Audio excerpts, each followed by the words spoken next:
The blacklist was a nightmare, and it interfered with the casting tremendously because each advertising agency had its own list. It had nothing to do with anyone being a communist. It was a stupid list.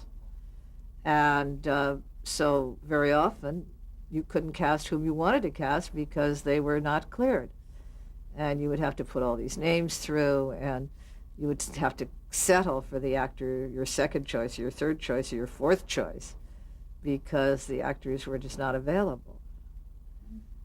There were wonderful people like Max Manzo from Armstrong who came in one day and asked if we had any problems, and I said, well, I had a problem with the blacklist, and he was shocked because he thought that everybody that was blacklisted was a communist. And when he found out that they were not sending their money to communist Russia, and most of them didn't know what a communist was, he came exercised. He was very upset by that. And he told me to call him if I ever thought there was somebody who shouldn't be blacklisted. And I did, and he cleared them. He was a great help.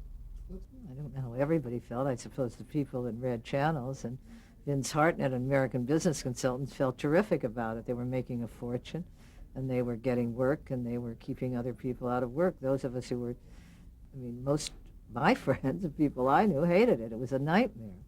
It was, first of all, it was totally fraudulent. It had absolutely nothing to do with communism or a threat to the country or overthrowing the country. It had to do with a lot of people who were jealous of people who were working, who just created a very successful business for themselves. And it destroyed many people's lives. And people died of it. People committed suicide. People lost their homes, lost their lives. But the terrible thing about it was this awful secret, and many people were blacklisted and had no idea that they were blacklisted. And since they had no idea that they were blacklisted, they couldn't do anything about it. They just suddenly stopped working. They were fighting ghosts. Many of us tried to help. We would actually tell people that they were blacklisted, and there were certain lawyers that you could get to help clear you. And you could do terrible things like go to AFTRA and confess in front of the membership that you had belonged to a Communist Front organization and you had been duped, and then you would work.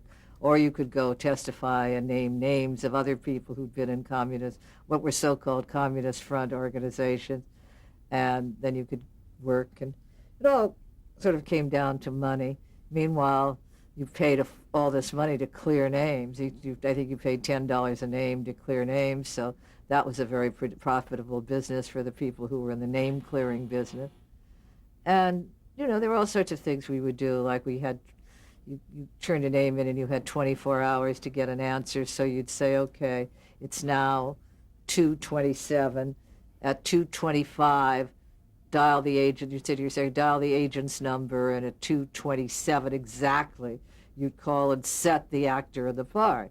And so when they called you 20 minutes later and said that actor didn't clear, you'd say, oh gosh, I set him 15 minutes ago because it was past 24 hours. Do you want me to call and tell him he's blacklisted? And very often they wouldn't do that because they didn't want to make waves. They thought maybe it would be less dangerous to let the actor work than to face a lawsuit. So you could do things like that, and you could send through hundreds of names, which would drive them crazy at the agency and cost them thousands of dollars.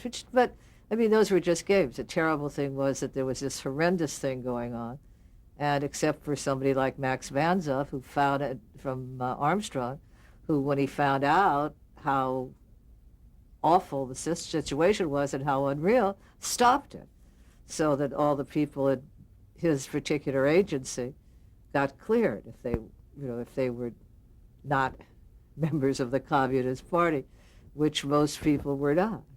Well, first of all, you couldn't use someone who was blacklisted because you had to clear every name.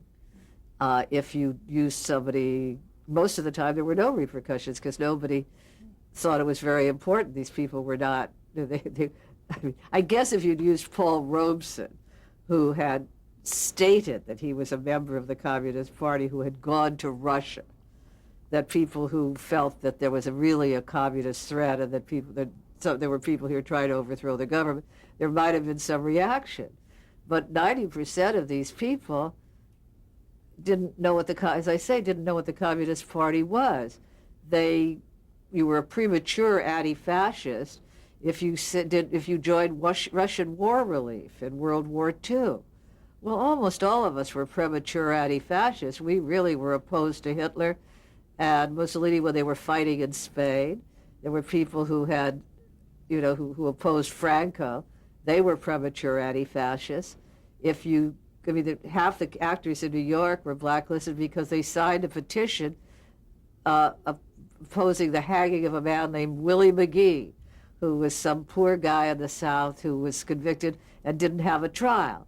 Well, I would say that 90% of the actors who signed the petition, first of all, didn't know who Willie McGee was.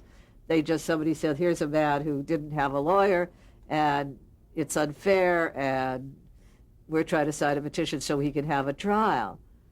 But they certainly weren't communists. And even if they were communists, there was certainly no reason to keep them from working. But at least I could understand that if you really felt strongly, if you really felt that there was a communist threat, at least that had some sort of reality. But this was just nonsense.